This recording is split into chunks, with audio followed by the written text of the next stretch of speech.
Assalamualaikum warahmatullahi wabarakatuh. Perkenalkan, nama saya Wida Oktaria dengan NIM 6670220067 dari kelas 4D. Tujuan dari pembuatan video ini adalah untuk memenuhi tugas UTS mata kuliah Perbandingan Politik Pemerintahan yang diampu oleh Ibu Dr. Eli Nuria. Di sini saya akan mengajak teman-teman untuk berdiskusi dan sedikit memberikan informasi mengenai perbandingan politik pemerintahan dan sosial budaya yang berada di Korea Utara dan negara Cina. Selamat menyaksikan, semoga bermanfaat. Oke teman-teman, karena kita keterbatasan waktu, jadi langsung aja kita bahas mengenai perbandingan antara negara Korea Utara dengan negara Cina atau Republik Rakyat Cina. Nah, kita masuk dulu ya, kita bahas secara satu persatu. Yang pertama akan kita bahas itu adalah mengenai Korea Utara. Sejarahnya mengapa Korea Utara itu menganut ideologi komunis. Nah, jadi pada awalnya kenapa bisa Korea Utara ini menganut sistem ideologi komunis itu bermula pada saat Perang Dunia Kedua, tepatnya pada tahun 1945. Jadi Korea yang dulu itu bersatu antara Korea Utara dan Korea Selatan. Nah, jadi satu wilayah ini diduduki oleh Jepang dan terbagi menjadi dua wilayah akhirnya. Wilayah yang Korea Utara itu diduduki oleh Uni Soviet dan Korea Selatan itu diduduki oleh Amerika Serikat. Lalu pada tahun 1948 Republik Rakyat Demokratik Korea, pada waktu itu namanya, yang sekarang kita kenal itu adalah Korea Utara, secara resmi itu mendirikan negaranya di bawah pimpinan Kim Il Sung. Nah, Kim Il Sung ini adalah kakek dari Kim Jong Un, presiden Korea Utara yang sekarang. Nah, jadi Kim Il Sung ini adalah seorang pejuang kemerdekaan di Korea Utara yang sebelumnya berjuang melawan kependudukan Jepang.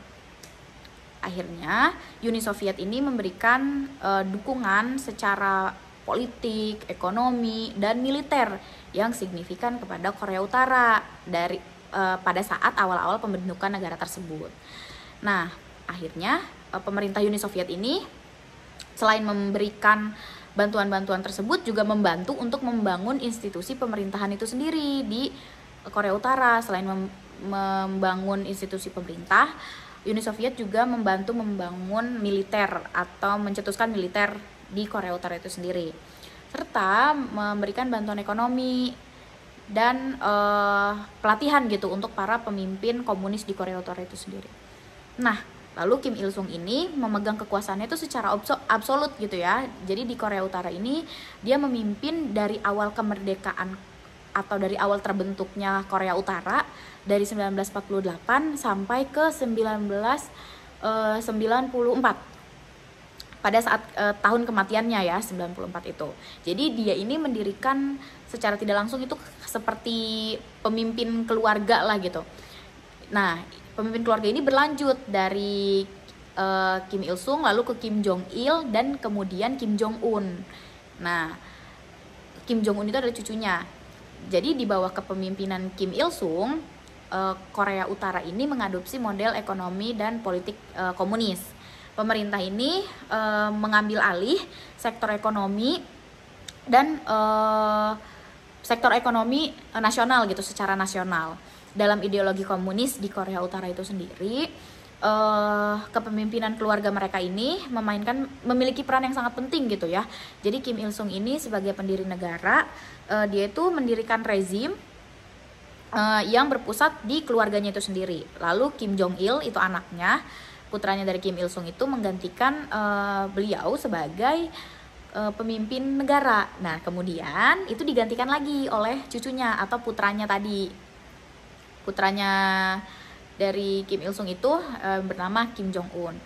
Nah, lalu kepemimpinan keluarga ini tuh punya latar belakang atau mitos pemujaan pribadi gitulah. Nah, jadi mereka itu di sana menganggap bahwa pemimpin mereka ini atau dari keluarga tersebut itu sosok yang tidak bisa diingkari atau statusnya mungkin hampir mirip dengan Tuhan lah gitu.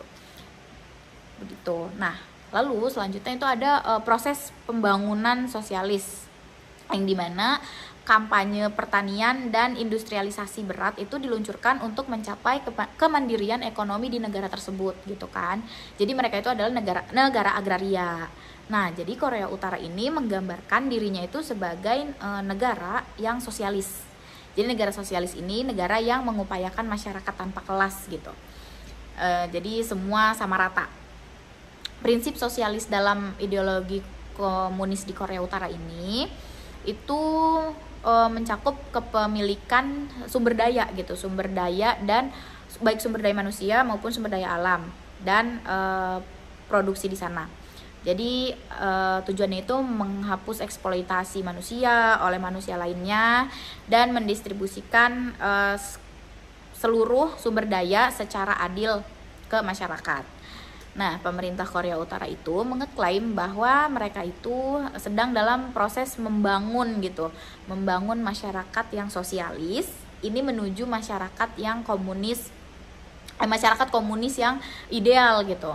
Nah, lalu ideologi komunis Korea itu menekankan mengenai pentingnya kekuasaan yang terpusat pada negara dan partai buruh di Korea. Oke, setelah kita bahas Korea tadi, kita bahas ke negara Cina ya. Oke, jadi Cina ini pada mulanya mengapa dia bisa menganut sistem komunis ini? Itu awal mulanya pada tahun 1921. Nah, pada tahun 1921 ini ada partai yang bernama PKC. Jadi PKC ini adalah Partai Komunis Cina. Jadi ini tuh pertemuan rahasia gitu. Nah, mereka ini pertemuan rahasianya dihadiri oleh sebagian kecil aktivis revolusioner yang memiliki tujuan untuk mengatasi ketidakpuasan sosial atau ketidakadilan dan ketimpangan yang ada di Cina pada saat itu. Jadi pertemuan PKC ini pertama kali itu ada di Shanghai. Nah, setelah berdirinya PKC, Cina itu menyaksikan gitu loh periode perang saudara yang panjang gitu antara komunis dan sosialis. Akhirnya pada tahun 1927 pemimpin nasionalis Kuomintang atau lebih mudahnya kita sebut KMT lah. Nah, itu bernama Chiang Kai-shek. Chiang Kai-shek ini mengkhianati aliansi PKC gitu. Dan memulai penindasan terhadap mereka itu sendiri. Jadi dia ini adalah seorang pengkhianat. Nah, akhirnya ini tuh memicu perang saudara gitu yang berlangsung cukup lama ya, sampai tahun 1949.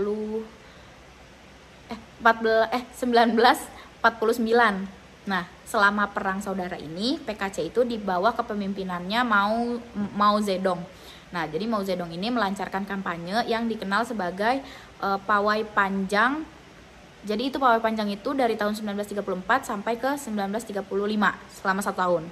Nah, pawai ini itu adalah upaya untuk menghindari pengejaran oleh pasukan nasionalis dan mencari tempat perlindungan yang baru gitu di daerah pedesaan. Jadi mereka tuh masuk ke pedesaan kecil-kecil. Nah, setelah Perang Dunia Kedua, perang saudara antara komunis dan nasionalis ini masih tetap berlanjut ya gitu. Pada tahun 1949 itu Partai Komunis Cina ini PKC yang kemudian itu berganti nama dan dikenal sebagai Partai Komunis Tiongkok atau PKT. Jadi ganti antara C dan T. Kalau tadi Cina, sekarang Tiongkok. Nah, jadi tapi itu tetap sama dan mereka ini memenangkan perang akhirnya gitu, memenangkan perang saudara dan mendirikan Republik Rakyat Cina. Nah, Republik Rakyat Cina ini di bawah kepemimpinannya Mao Zedong. Nah, ini itu menandai awal dari pemerintahan komunis di Cina pada saat itu. Jadi selama eranya Mao ini dari tahun 1949 sampai 1976, Cina itu menerapkan kebijakan yang bersifat komunis dan radikal gitu ya. Misalnya tuh reformasi agraria secara luas, lalu pengendalian negara terhadap sektor ekonomi, terus ada kampanye-kampanye politik massal seperti gerakan besar ke depan dan revolusi kebudayaan gitu secara besar-besaran pada waktu itu. Nah, era ini itu ditandai oleh kebijakan-kebijakan yang cukup kontroversial ya pada saat itu dan dianggap sebagai periode ketidakstabilan politik gitu. Nah, akhirnya pada tahun 1970 setelah kematian dari Mao Zedong itu jadi Cina ini mengalami perubahan yang cukup signifikan ya, atau bisa terbilang signifikan lah dalam kebijakan ekonomi dan sosialnya di negara tersebut. Jadi di bawah kepemimpinan Deng Xiaoping, nah Cina ini mengadopsi kebijakan reformasi dan pembukaan yang mengarah ke liberalisme gitu, bukan komunis lagi. Jadi mengarah ke liberalisme politik, pembukaan terhadap investasi asing. Jadi negaranya ini mulai terbuka dan memperluas lagi gitu perdagangan internasional.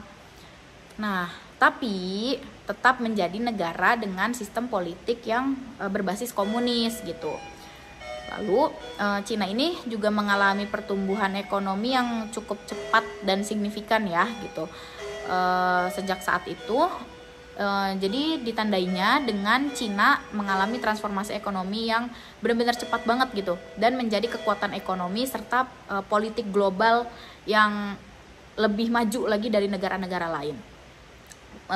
Walaupun negara Cina itu tetap menjadi negara dengan partai tunggal dan kepemimpinannya yang secara otoriter, tetapi Cina ini telah mengadopsi pendekatan ekonomi secara campuran gitu dan berintegrasi dengan ekonomi global. Contohnya itu seperti mempertahankan kontrol politik yang ketat. Oke teman-teman, karena tadi kita udah bahas mengenai sejarah dari kedua negara tersebut, sekarang kita lanjut ke membahas mengenai sistem pemerintahan di Korea Utara dan di Cina. Yang pertama, sistem pemerintahan di Korea Utara itu pemimpin tertinggi di negara tersebut atau presidennya itu Kim Jong Un memiliki otoritas yang absolut dan wewenang yang sangat luas untuk mengambil keputusan politik di negara Korea Utara. Sebagai ada salah satu partai yang sangat mendominasi, yaitu Partai Buruh Korea. Nah, Partai Buruh Korea ini sangat berkuasa di sana gitu dan memiliki peran sentral dalam mengarahkan serta mengendalikan kebijakan politik dan ekonomi di negara Korea Utara. Nah, pemerintah Korea Utara ini juga memiliki kontrol yang sangat super ketat di kehidupan masyarakatnya. Mungkin bahkan hampir semua aspek kehidupan masyarakat. Mulai dari media dan informasi. Media dan informasi ini dikendalikan sangat ketat oleh pemerintah gitu. Dipegang oleh pemerintah dengan akses terbatas ke sumber berita dan internet juga terbatas di sana. Jadi pemerintah ini menggunakan media massa itu sebagai alat propaganda gitu dan alat pengawasan untuk mengendalikan ketaatan masyarakat di Korea Utara itu terhadap pemerintah di sana, terhadap rezim yang otoriter tersebut. Masyarakat juga memang dipaksa harus tunduk ya. Masyarakat dipaksa harus tunduk kepada negara tersebut gitu. Misalnya dari Departemen Keamanan Rakyat. Nah, Departemen Keamanan Rakyat ini itu memiliki fungsi dan tujuan untuk memastikan ketaatan seluruh masyarakat di sana terhadap pemerintah negara Korea. Nah, lalu beberapa tahun terakhir negara Korea Utara ini menerapkan sistem ekonomi terpusat yang tetap dikendalikan oleh negara, tetapi mulai dari produksi, harga sampai ke pendistribusiannya gitu. Tetapi beberapa tahun terakhir ini pemerintah Korea Utara itu sedikit memberikan kelonggaran lah gitu terhadap sektor ekonomi di negara Korea Utara itu. Misalnya kepada pengenalan pasar dan tetapi mereka juga tetap memiliki kontrol politik yang ketat dan mengakibatkan kurangnya kebebasan berbicara, hak asasi manusia yang meluas dan kebebasan politik dan negara tersebut gitu. Jadi masyarakat juga menghadapi keterbatasan akses informasi dan media yang membatasi pengetahuan mereka pada akhirnya mengenai dunia luar. Pada akhirnya kritik-kritik terhadap pemerintah dan usulan-usulan terhadap pemerintah itu akhirnya menjadi hukuman gitu bagi mereka, mulai dari siksaan bahkan sampai eksekusi gitu. Tapi dalam kesejahteraan sosialnya Korea Utara itu mengeklaim bahwa adanya sistem perlindungan sosial mulai dari segi pendidikan dan perawatan kesehatan gitu. Nah, pemerintah di sana itu menjamin masyarakatnya mulai dari segi pendidikan dan kesehatan, tetapi masyarakat di sana itu harus tetap patuh kepada rezim yang otoritarian tersebut. Nah, lalu jika hal tersebut itu terjadi di negara Korea, sistem dari pemerintahan negara Cina ini cukup berbeda gitu ya. Sistem pemerintahan negara Cina ini sebagai tetap tetap sama, memiliki satu partai yang memiliki kewenangan secara luas gitu, memiliki satu partai.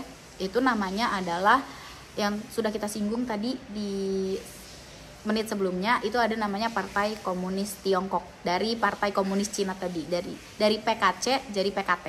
Nah, jadi PKT ini memiliki peran utama gitu dalam pengambilan keputusan politik di negara tersebut, sama seperti di Korea Utara.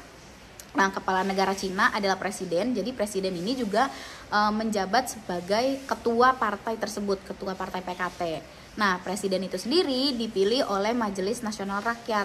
Majelis Nasional Rakyat ini adalah badan legislatif tertinggi di RRC gitu, di Rakyat Republik Cina.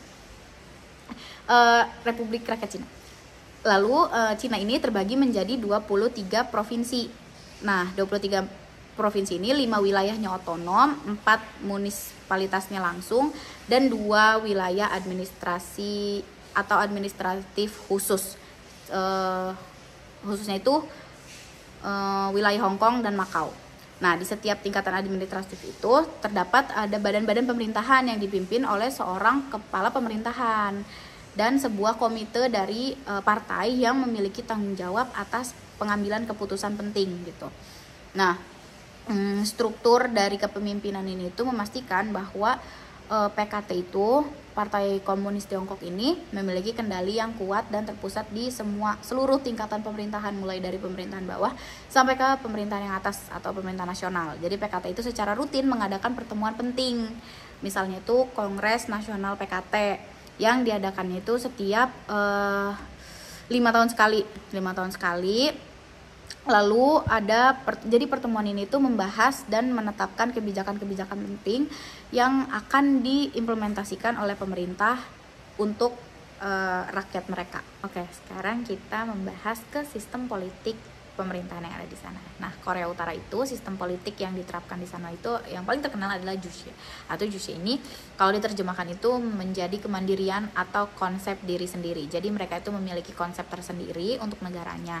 Nah, sistem ini itu didasarkan pada ideologi yang dikembangkan oleh pendiri negara tersebut tadi, Kim Il Sung, kakek dari Kim Jong Un. Nah, Partai Buruh Korea itu dipimpin oleh komite sentral yang terdiri dari elit politik dan militer yang berkuasa di sana. Nah, Kim Il Sung ini mendirikan Partai Buruh ini pada tahun 1945. Nah, dia juga memiliki peran yang sangat dominan gitu dalam pengambilan keputusan dan pengendalian semua aspek di sana, mulai dari politik, militer, sosial, sampai ke seluruh aspek dari kehidupan masyarakat di sana. Nah, Partai Buruh Korea ini juga mengatur seluruh sistem politik dan administrasi di Korea Utara sana. Nah, partai ini juga memiliki struktur dan hierarki yang kuat gitu, serta terdiri dari berbagai komite dan departemen yang tujuannya itu adalah mengawasi berbagai aspek kehidupan negara di sana.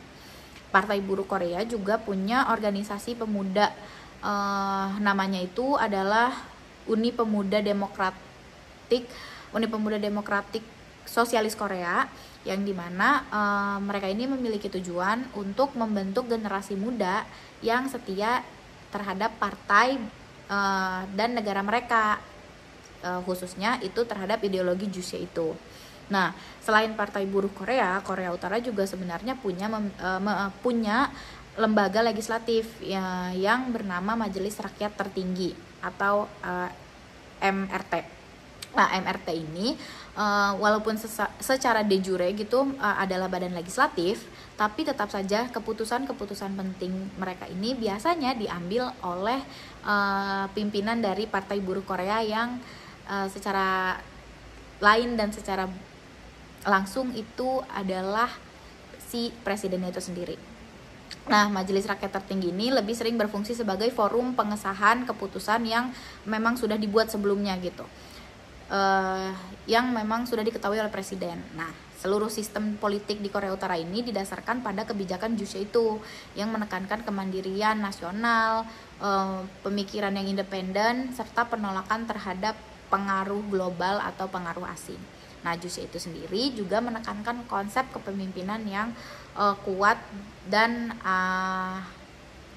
absolut gitu terhadap pemimpin negara mereka.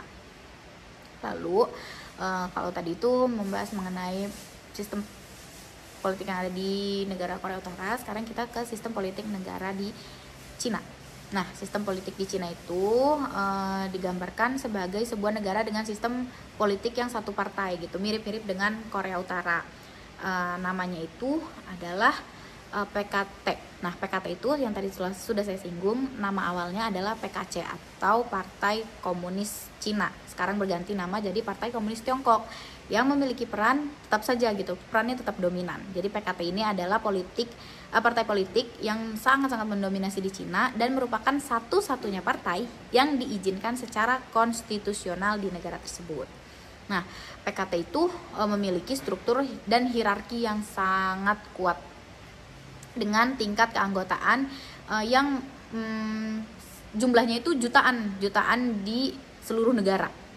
Nah, PKT itu sendiri memiliki departemen dan komisi yang bertanggung jawab atas berbagai bidang pemerintahan di berbagai aspek pemerintahan dan berperan penting juga dalam pengambilan keputusan politik.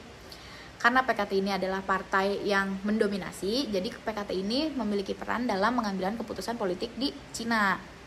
Nah, puncak dari struktur partai itu terdapat pada posisi namanya Sekretaris Jenderal PKT.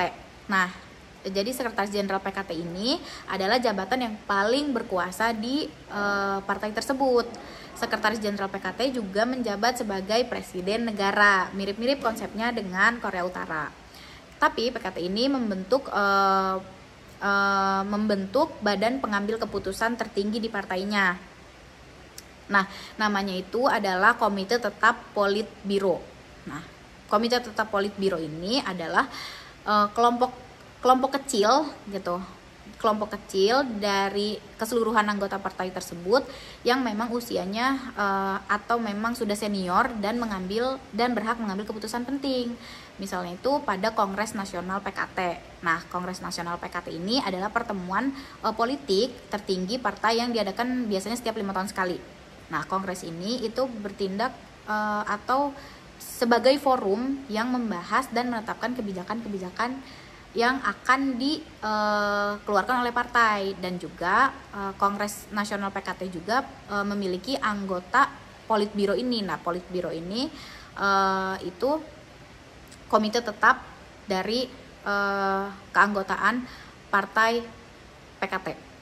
Nah, pertemuan Kongres Nasional PKT itu yang paling baru itu diadakan terakhir pada tahun 2022, yang dimana Cina ini terdiri dari wilayah yang otonom, munisipalitas langsung, dan wilayah administratif khusus. Nah, setiap tingkatan administratif ini terdapat badan pemerintahan yang memang dipimpin oleh seorang kepala pemerintahan dan sebuah komite partai yang dimana dia itu memiliki tanggung jawab atas pengambilan keputusan penting. Nah, struktur dari kepemimpinan ini itu memastikan bahwa PKT itu memiliki kendali yang kuat di seluruh tingkat pemerintahan dan aspek di masyarakat. Nah, Cina ini memiliki sistem pemerintahan yang diatur oleh partai dan pemerintah PKT itu, partai politik. Pemilihan atau pemilih itu sering dilakukan melalui proses yang diawasi ketat oleh partai dan pemerintahnya di sana. Dan kandidat yang diizinkan untuk maju ke pemilihan secara langsung di sana itu seringkali harus melewati seleksi dari partai PKT ini. Nah, tapi ada beberapa pemilihan langsung di tingkatan lokal yang dimana partisipasi politiknya itu lebih luas dan kritik terhadap partai itu secara terbuka, tetapi tetap dibatasi dan diawasi oleh pemerintahnya. Akhir dari pembahasan kita itu kita akan membahas mengenai penerapan pemilu di Korea Utara. Nah, di Korea Utara itu pemilihan umumnya dilangsungkan secara berkala sistemnya.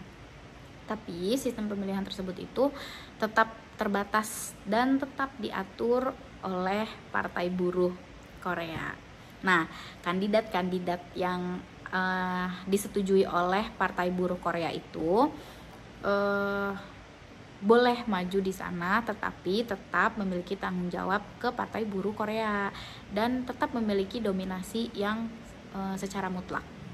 Nah, pemilihan umum di Korea Utara itu tidak melibatkan kompetisi politik yang begitu sangat-sangat bersaing gitu antar partainya, karena Partai Buruh Korea ini memiliki kendali yang penuh atas pemilihan, dan pemilih itu diberikan hanya sedikit pilihan dalam memilih calon di sana.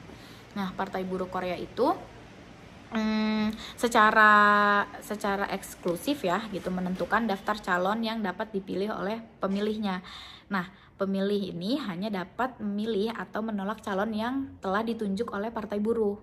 Nah, pemilihan di Korea Utara ini melibatkan beberapa tingkat pencalonan dan pemungutan suara. Pada tingkat yang paling rendah itu pemilih memilih antara calon yang ditunjuk oleh partai yang berada di sekitar tempat tinggal mereka. Tetapi ini bukan pemilihan yang kompetitif ya termasuknya, karena biasanya hanya ada satu calon atau beberapa calon yang diharapkan untuk dipilih oleh masyarakat di sana. Nah, pemilih juga dapat memilih untuk menolak calon tersebut. Tetapi dalam praktiknya menolak calon tersebut juga jarang gitu, sangat jarang terjadi gitu. Kenapa? Karena ya tetap saja gitu tekanan sosial dan politik yang ada di sana. Jadi setelah pemilihan di tingkat dasar ini, ada pemilihan di tingkat yang lebih tinggi. Nah, contohnya itu Majelis Rakyat Tertinggi, badan legislatif di Korea Utara. Pemilihan di tingkat ini juga melibatkan calon yang sebelumnya itu memang sudah dipilih oleh Partai Buruh Korea atau sekelompok yang terafiliasi dengan mereka lah, memiliki hubungan penting gitu. Nah, pemilihan tersebut juga merupakan hanya formalitas aja gitu untuk mengesahkan keputusan partai gitu, bukan sebagai alat untuk demokratisasi gitu. Nah, selain pemilihan umum di sana, Korea Utara juga mengadakan pemilihan khusus untuk pemimpin negara tersebut, seperti misalnya itu pemilihan ketua Komisi Urusan Negara. Nah, pemilihan itu tetap dikendalikan oleh Partai Buruh Korea dan memiliki hanya sedikit ruang bagi pesaing politik yang lain. Jadi semuanya itu tetap diatur sama Partai Buruh Korea. Nah, kalau itu di Korea Utara, sekarang kita bahas di penerapan pemilu di Cina. Jadi Cina ini tidak mengadakan pemilihan umum multipartai yang umumnya dilakukan di negara kita gitu ya, atau di negara-negara lainnya yang demokratis. Nah, sebagai negara dengan sistem politik yang satu partai atau partai tunggal, itu hanya ada satu partai di sana, yaitu Partai Komunis Tiongkok, PKT. Nah, PKT ini punya peran yang sangat dominan dalam pengambilan keputusan politik di sana. PKT itu yang sudah sering saya singgung tadi adalah satu-satunya partai yang memang diizinkan secara konstitusional, dan partai tersebut ini mengatur jalannya proses pemilihan di sana. Jadi sebelum pemilihan umum ini, PKT melakukan proses seleksi secara internal yang sangat ketat untuk menghasilkan calon-calon yang akan bertarung dalam pemilihan umum gitu. Diseleksi dulu sama mereka, dan calon-calon ini biasanya harus melewati peninjauan gitu oleh mereka yang diselenggarakan oleh Partai Komunis Tiongkok itu. Nah, itu juga harus memenuhi persyaratannya gitu ya, persyaratan yang ditetapkan oleh partai, misalnya itu loyalitasnya bukan terhadap masyarakat tapi terhadap PKT. Nah, terus prinsip-prinsip ideologi partai, dan yang paling penting adalah loyalitas tadi gitu ya. Nah, pemilihan di Cina ini terjadi di berbagai tingkatan, sama seperti Korea Utara, mulai dari tingkatan nasional hingga tingkatan yang lokal. Nah, pemilihan umum di tingkatan nasional ini termasuk pemilihan presiden, anggota majelis nasional rakyat atau parlemen, dan kongres nasional PKT. Pada tingkatan lokal ini, pemilihan itu mencakup kepala pemerintahan, mulai dari provinsi, wilayah otonom mereka, dan yang munisipalitas tadi. Tapi namun pemilihan anggota badan legislatif itu berada di tingkatan lokal. Nah, PKT memiliki peran yang signifikan dalam pengawasan dan pengendalian dari proses pemilu tersebut. Nah, dalam memainkan peran untuk mengawasi pemilihan di sana, jadi PKT ini memastikan calon-calon yang diusulkan itu sesuai dengan kepentingan partai, bukan kepentingan rakyat. Nah, mereka juga memastikan para pemilih ini memilih sesuai dengan arahan partai, sesuai dengan arahan PKT. Nah, PKT juga memiliki kendali atas media dan informasi di sana. Itu tuh berkaitan mengenai pemilihan ya, khususnya pemilihan, membatasi ruang gerak dari oposisi politik, dan media massa di sana lah gitu. Namun meskipun ada pemilihan langsung di beberapa tingkatan lokal, tetap saja partisipasi politik yang lebih luas dan kritik terhadap partai secara terbuka itu ya tetap dibatasi gitu. Karena komunis tadi gitu ya. Dan partisipasi politik di Cina ini lebih terkendali lah dan lebih bersirat gitu, karena dipimpin oleh partai. Nah, pemilih itu sering memiliki pilihan terbatas gitu ya. Bukan sering, memang memiliki pilihan yang terbatas gitu antara calon-calon yang telah disaring oleh partai tersebut, dan pengaruh partai dalam pemilihan itu memang sangat kuat karena kan masyarakat itu tidak boleh memilih selain yang partai itu pilih. Nah, sedangkan partai itu sebelum memberikan calon-calon atau nama-nama dari orang-orang yang akan dicalonkan ini tetap diseleksi oleh mereka. Jadi ya tetap saja loyalitasnya itu bukan terhadap masyarakat, dan masyarakat juga tidak memiliki kewenangan untuk memilih. Baik teman-teman, semoga diskusi kita kali ini cukup memberikan informasi bagi teman-teman semuanya ya, dan menambah ilmu juga untuk saya dan teman-teman. Kurang lebihnya mohon maaf. Maaf bila ada kekurangan dan salah-salah kata. Wassalamualaikum warahmatullahi wabarakatuh.